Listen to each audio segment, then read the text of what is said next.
En el último episodio estudiamos la construcción de una unidad aritmética lógica simple. Luego de esto, el siguiente paso es almacenar los valores para darles algún uso. Para esto necesitamos la memoria. Si alguna vez estuviste en mitad de una larga misión de un videojuego o elaborando un documento extenso y repentinamente se corta el suministro de energía eléctrica, sabes lo que es el dolor. Esto pasa porque las computadoras utilizan una memoria de acceso aleatorio o RAM que guardan cosas como el estado de los juegos siempre que el equipo permanezca encendido. El otro tipo de memorias es la memoria persistente, que mantiene la información guardada luego de que el equipo se queda sin energía. Pero de estas memorias vamos a hablar en episodios siguientes. Empecemos entonces por lo más básico, un circuito que almacena un solo bit de información. Posteriormente lo ampliaremos y construiremos un módulo de memoria. Luego, este módulo de memoria lo combinaremos con la unidad aritmética lógica para finalmente construir una unidad central de proceso o CPU.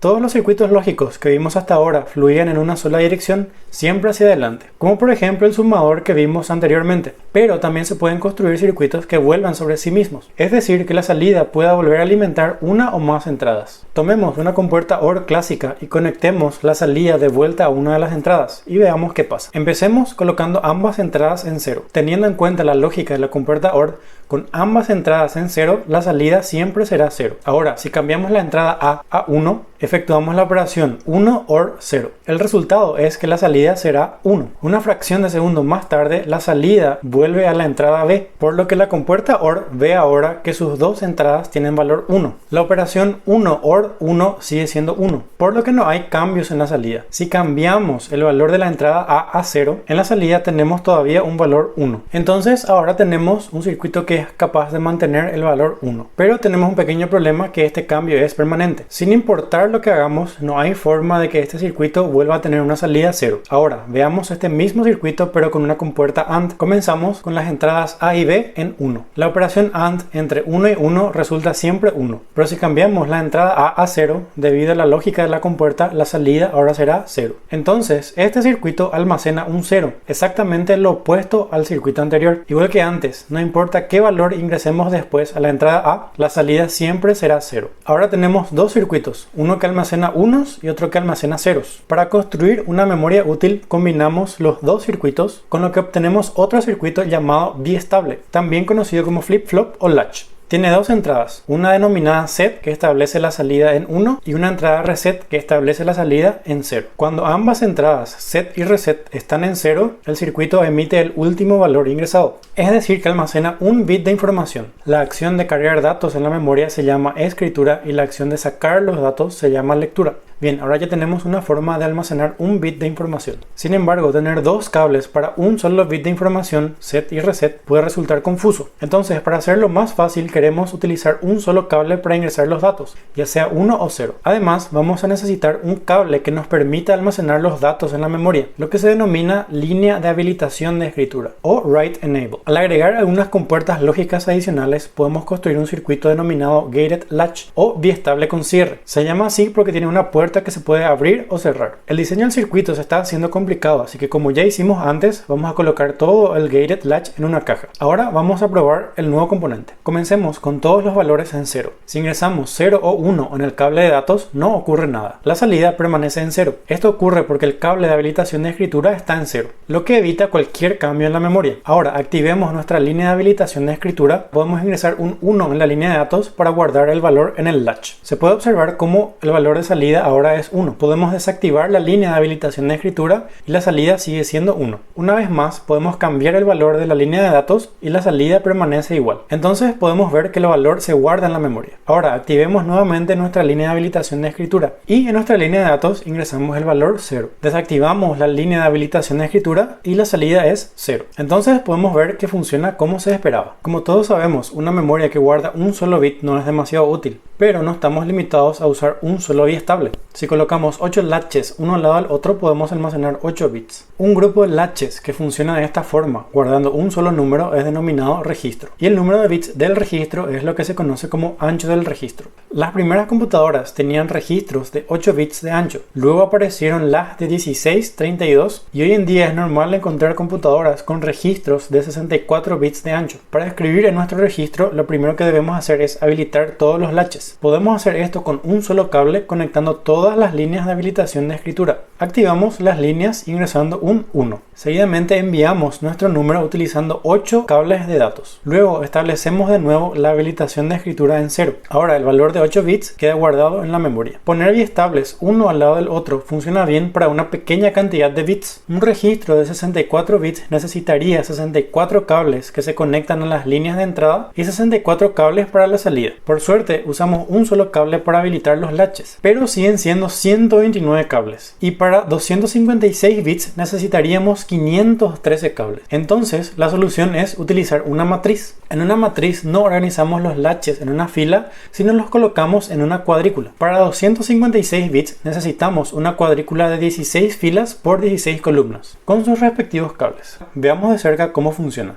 Solo queremos habilitar los latches en la intersección de los cables activos. Todos los demás deben permanecer desactivados. Para este trabajo podemos usar la vieja confiable, la compuerta AND. La compuerta AND tendrá de salida 1 solo si ambos cables de la fila y de la columna tienen el valor 1. Así podemos utilizar esta señal para seleccionar de forma exclusiva un solo latch. En esta configuración de filas y columnas, las puertas o líneas de habilitación de escritura de todos los latches se conectan a un solo cable. Para que un latch se habilite para la escritura, deben activarse los cables de la fila, de la columna y el cable de habilitación de escritura. La activación de los 3 cables debería ocurrir para un solo latch en cualquier momento dado. Esto significa que podemos utilizar un solo cable compartido para los datos. Debido a que un solo latch está habilitado para escritura, uno solo guardará los datos. El resto de los latches simplemente ignorarán los datos porque no están habilitados para escritura. Podemos utilizar el mismo truco con un cable de habilitación de lectura para poder leer los datos de un latch en específico. De esta forma, para 256 bits de datos solamente necesitamos 35 cables. Un cable de datos, un cable de habilitación de escritura, un cable de habilitación de lectura, 16 cables para las filas y 16 cables para las columnas. Comparado con los 513 cables que calculamos al principio,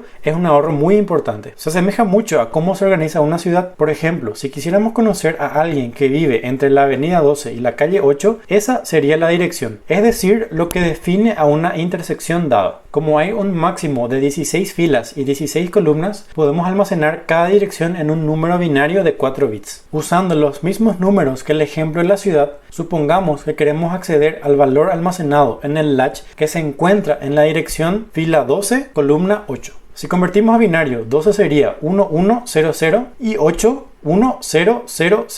Entonces, la dirección del latch particular se puede escribir como 11001000. Llegados a este punto, necesitamos una forma de especificar de manera única cada intersección. Para esta tarea, la de convertir una dirección en la selección de una fila o columna concreta, utilizamos un componente especial llamado multiplexor. Los multiplexores vienen en distintos tamaños, sin embargo nosotros necesitamos un multiplexor de 1 a 16. Funciona de la siguiente manera. Ingresando un número de 4 bits, conecta el número de entrada con una salida específica. Si introducimos 0000, seleccionará la primera columna. Si introducimos 0001, seleccionará la segunda. Si introducimos 0010, la tercera. 0011, la cuarta, y así sucesivamente. El asunto se está volviendo de nuevo complicado, así que vamos a hacer que nuestra memoria de 256 bits se convierta en su propio componente. Subimos un nivel más de abstracción. El componente usa 8 bits para la dirección, 4 para la columna y 4 para la fila. 2 cables de habilitación, uno de lectura y uno de escritura. Y por último necesitamos un cable de datos, que se puede utilizar para leer o para escribir. Incluso 256 bits se quedan cortos para la mayoría de las cosas, por lo que necesitamos ampliar aún más nuestra memoria. Vamos a poner 8 memorias en una fila, de la misma forma que hicimos con los registros. Con esto se podrán almacenar 8 bits, también conocido como byte. Para lograr esto, conectamos todos los cables de dirección de forma en que las 8 memorias reciban la misma dirección. Cada memoria se encargará de guardar un bit del número ingresado. Así, el componente al final puede almacenar 256 bytes en 256 direcciones diferentes.